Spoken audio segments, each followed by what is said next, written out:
Hello and welcome to my channel. I was actually at work looking at the old Twitter and I came up against a thread that just made my mind hurt. And I was kind of thinking, is this the death of America as we know it? Not to the fact that what it's trying to portray, but some of the responses into this thread kind of makes you wonder, are they teaching civics in school anymore?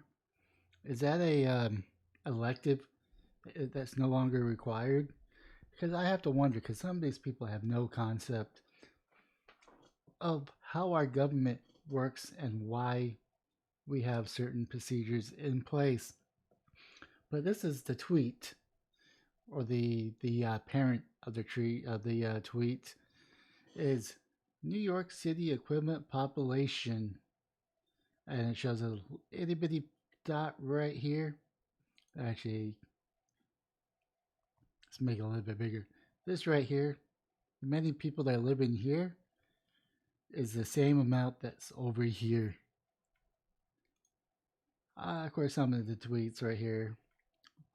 One voter, one vote, no electoral votes. Easy math. So they're pretty much wanting to eliminate the electoral college. Let's see here. We need to start taking Senate seats away from states with less than 3 million people, or they could join together for that second seat. Cows and corn have more power in the Senate than anyone in a metropolitan. That's plain wrong. I'm sorry. The people, not the cows, the people, the farmers that are within that farm or that town actually have the votes, not the cows. The cows are not voting. Corn shouldn't get a vote. I responded with corn lives matter. But this is actually nope, not that one. Let's see here. There's one that I pretty much kicked it off. Plus, it's pretty much a lot of people that just want to eliminate the electoral college, which I think is a terrible idea. Because I don't think the popular vote should go into play, because that just means that people would just go to a couple of cities, a couple of states to campaign, and kind of screw the rest. I'm actually kind of scrolling really quick, just kind of want to see a different picture. It's pretty much a picture of where of all the where all the crime is. It's the blue. It's not just the blue, to be honest. I think like right here, kind of right here. Um, but I kind of get what they're saying. Oh, should have been better prepared. But that's all right.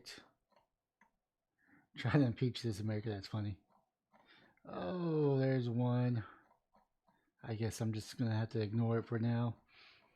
But yeah, it's but pretty much a lot of these are referring to it should be the electoral college should be banished, because you got people pretty much right here, and right here is like 50% of the population, and it's very small in the middle.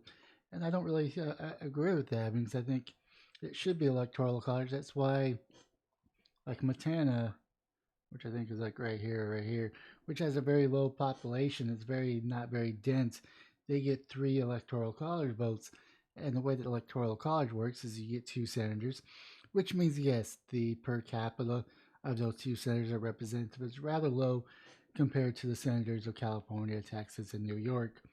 But still, those the smaller states in population should still have a voice into the matter, because let's say we didn't have electoral college and we have 10 senators here, 10 senators here, another 8 senators here, and they only get 1 senator. And let's say these people right here want to vote to get rid of guns, but they have a wolf problem that's capping, or a pig problem, or a wild hog problem. They ban all guns. Now these people are going to be overran by hogs and not able to protect their children. The next thing you know, these people right here are buying guns illegally just because they got to protect their family, their livestock, and their farms, because they're going to have illegal guns to do that, because they're illegal because this state right here and this state right here impose urban laws into rural areas. And that's kind of like the whole concept of they don't want, well, I don't want a particular state to dictate. So, hypothetically speaking, let's say we get rid of electoral college and we go to the popular. That means a candidate would only go here in California, New York, possibly Florida, and then Texas and like Austin, Dallas, and Houston. And that's all they would. They would never go to any of the other states.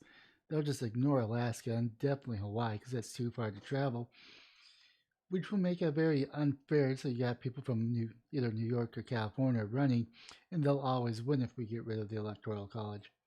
Let's see here, right here. This is a perfect example. Ban Electoral College to Democrats, Senate Dems, House Dems, Speaker Pelosi, VP, blah, blah, blah. No competition, so unfair against the voters. Now, keep in mind, people in California and New York that are highly densified can easily move into some of these other areas to make it more fair.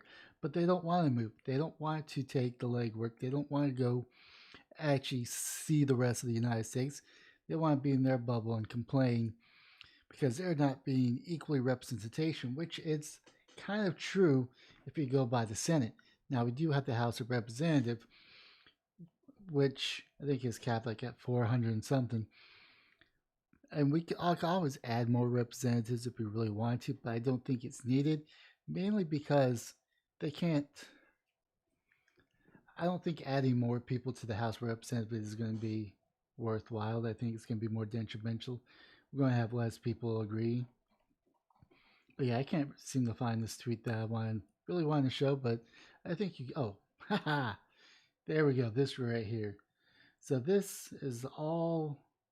Everyone right here that lives right here will fit into these areas right here. So every one of these people that are highly densely populated, it's the same population of this right here. More people live in the orange area than the red entirely. Without the people live in the red area, the orange areas will starve. Almost like our founding fathers planned for this. They apportioned one side the legislation branch by the equal representation per state, and the other side based per population. But yeah, I mean, just reading the comments, something just made my head hurt because obviously these people don't have a clue when it comes to civics and how our government is structured. But anyways, that is pretty much all I have. Leave a comment down below on what your thoughts are. Don't forget to hit the like and subscribe buttons on all platforms, but most importantly, have yourself a wonderful day, morning, or evening.